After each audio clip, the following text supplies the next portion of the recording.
Hello New Game fans, I have an interesting selection of roguelites, survival management titles, as well as some new content patches for awesome games, all this and more coming up in this video.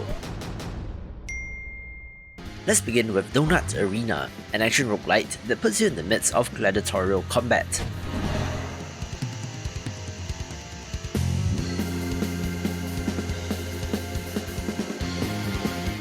Fight to please the king by having to kill your opponents and pander to the crowd, all in the quest for donuts, with a variety of weapons and upgrades as well, looking like one which has gone under the radar from March.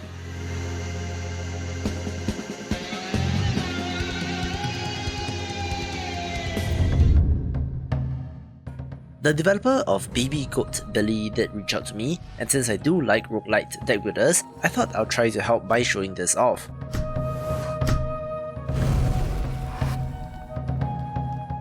To be completely honest, I'm not really a fan of the 3D assets used in this game, but the deck building and progression elements are interesting enough, where it is framed like a traditional turn-based RPG with the behind-the-back camera with some interesting skills and abilities, making this of interest.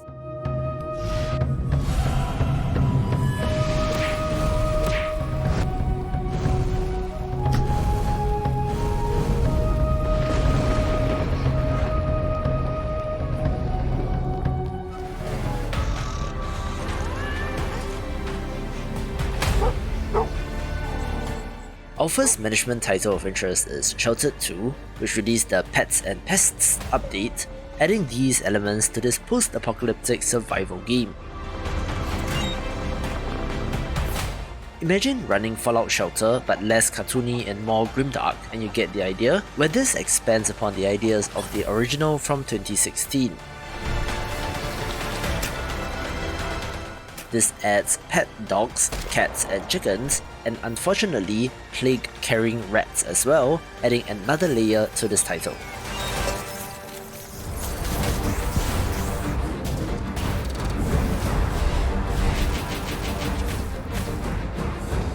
If you enjoy tower defense games like me, I do think that Spirits of the Hellaments TD will be one of interest, a grid-based title, which, interestingly, chose to use hexagons instead of the more traditional squares.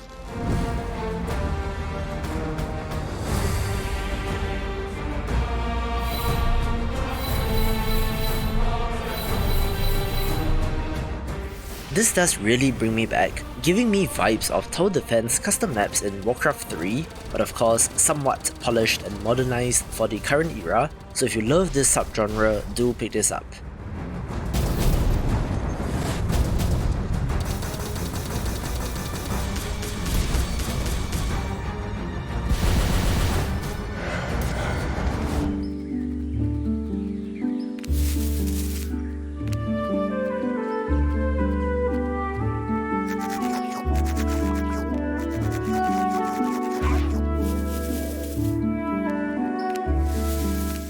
An interesting looking management title that I've had my eye on is Dino Nest, one where you're raising a colony of such creatures, adapting and evolving to survive.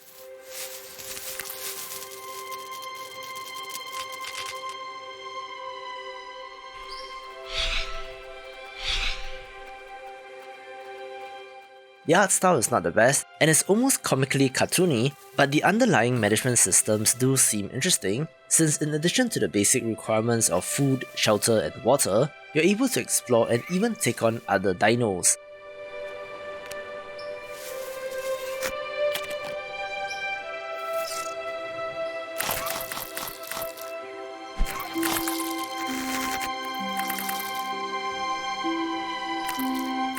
This was released out of early access after about a year, with more free content updates to come, so if it looks neat, do pick it up.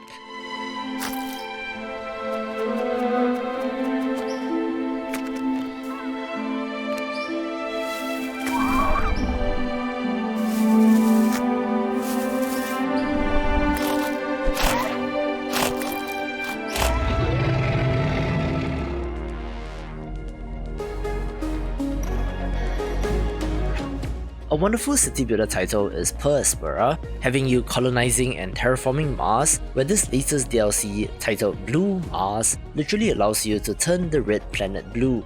It adds large water bodies to the planet, with the associated infrastructure and utility such as ports and shipping routes, making this even better.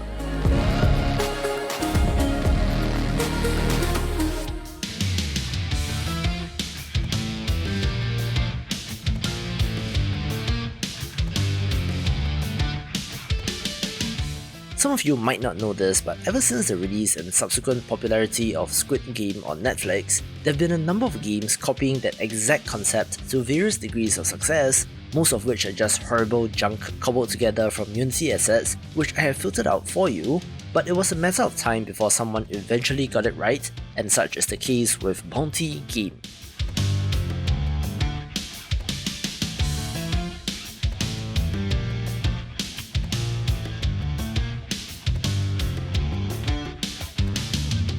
Again, it's not the most original name, concept, or even aesthetic with the green tracksuits, but it does look like a fairly well-made platformer battle royale in the vein of something like Fall Guys.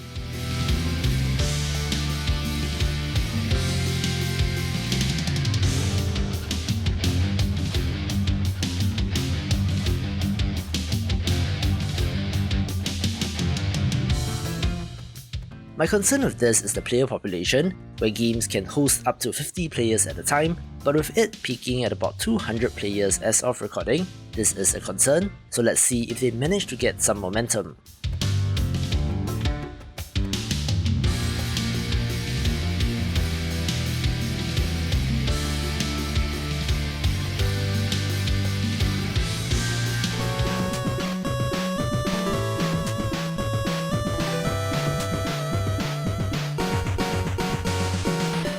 Surprise! I don't think any of you expected to see my life as an archaeologist show up, since this is a game from way back in January this year, but it recently popped up on Steam for me since one of my Steam friends gave it a recommendation, so game discovery on that does have its upside as well.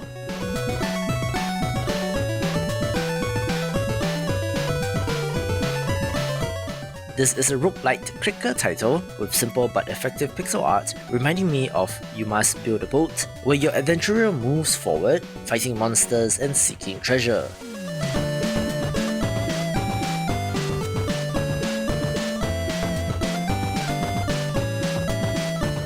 As is modern roguelite design, there are plenty of upgrades and progression systems in between runs, where I was pleasantly surprised to have discovered this and am very happy to share this with you folks. One of my top 10 games of the year from 2018 was Northgard, a 4X RTS title with an impressive Viking theme, which, surprisingly, has done very well for the developer in an era where everyone is screaming that the RTS is dead. Now, 4 years after release, their latest free update, named Sword and Solace, is live, mainly focusing on quality of life improvements and some additional revamps. This has a full multiplayer ranking system like what you would find in League, revamping that to ensure a fairer distribution of players, and did rework the military option as well, along with the expected balancing changes and bug fixes, but I'm just happy that this is still getting updates after all this time. Entrenched within the very bowels of the earth, rots an ancient abyss. The Forgotten Depths. Elder Souls was an awesome Souls-like boss rush title from last year, releasing a free update titled Depths of the Forgotten. A crippling malcontent. And a king consumed with the elongation of his own hollow existence.